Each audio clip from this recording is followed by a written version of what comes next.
Curi, tudo bem, Theo? Tudo bem, bom dia para você. Sextamos, hein? Sextou, finalmente, né? Seja uma sexta tranquila. Seja leve, vamos ver.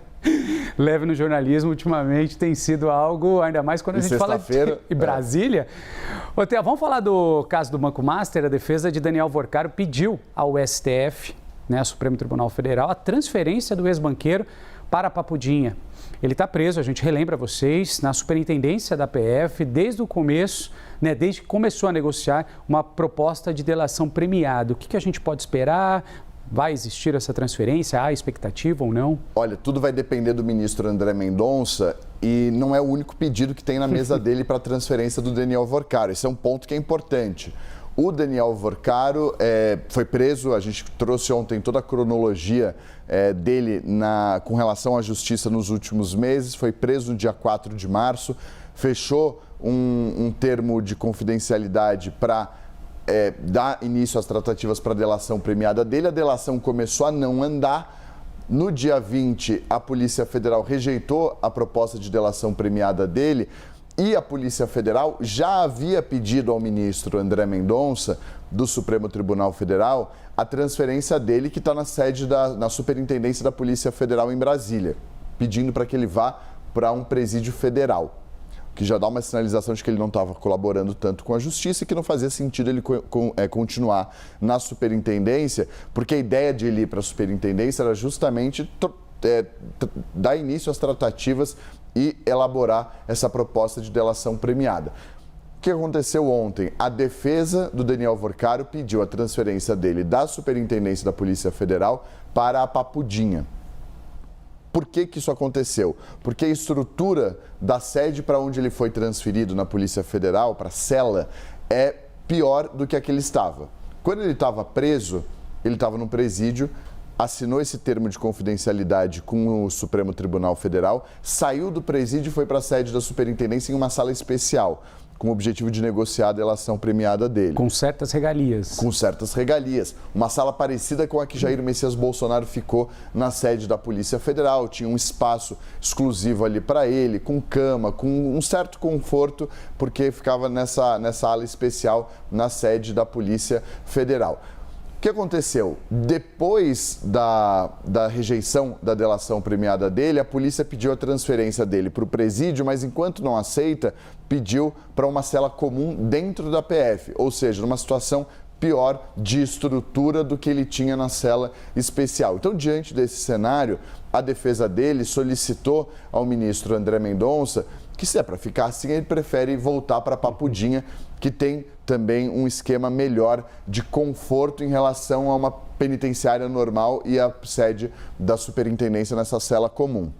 Então agora o ministro André Mendonça vai analisar os dois pedidos, um de transferência dele dessa cela comum da PF para a Papudinha e o outro feito pela Polícia Federal de transferência dele dessa cela comum para o presídio federal, que é um cenário pior para o Daniel Vorcaro, que ainda tenta convencer a Procuradoria-Geral da República de que a delação dele para em pé.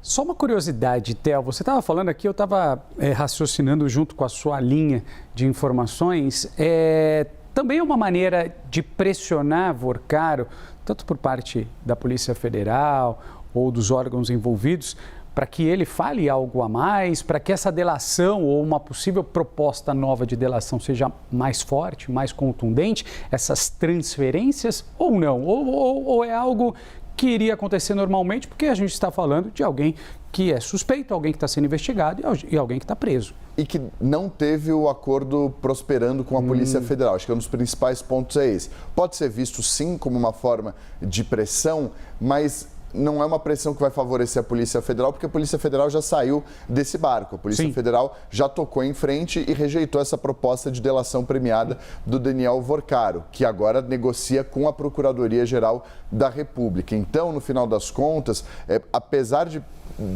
dá para fazer essa leitura, mas a leitura que eu faço no final das contas, a Polícia Federal tentou, viu que ele estava na sede da PF para justamente dar início às tratativas e chegar a um acordo. Como não chegou esse acordo, na avaliação da Polícia Federal, nada justifica ele continuar lá na sede, na superintendência da PF, e por isso deve voltar para o Presídio Federal. A defesa não quer algo tão radical porque ainda negocia com a Procuradoria, e aí por isso que quer a ida dele para a Papudinha.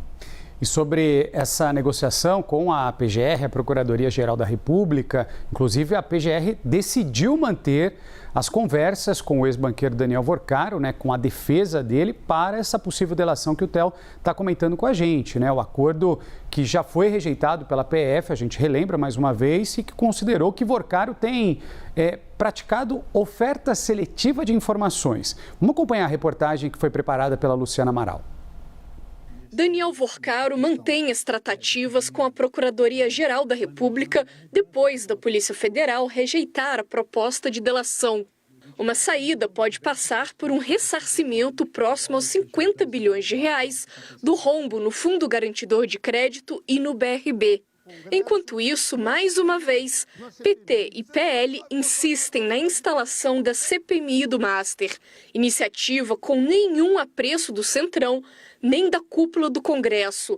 Davi Alcolumbre, presidente do Senado, se recusou a ler um pedido de criação do colegiado na sessão conjunta desta quinta-feira. Na tribuna, Flávio Bolsonaro disse não ter nada a esconder da relação com Vorcaro. Petistas, então, logo relembraram a gravação, chamando o ex-banqueiro de irmão, o que resultou numa troca de acusações de parte a parte. O Planalto vê desgaste em Flávio Bolsonaro não só pela revelação das mensagens e do encontro com Vorcaro depois da primeira prisão, mas também pelas explicações para tentar contornar o caso. A avaliação é de que o concorrente passa a imagem de desorientação, piorada pela troca do marqueteiro-chefe da campanha.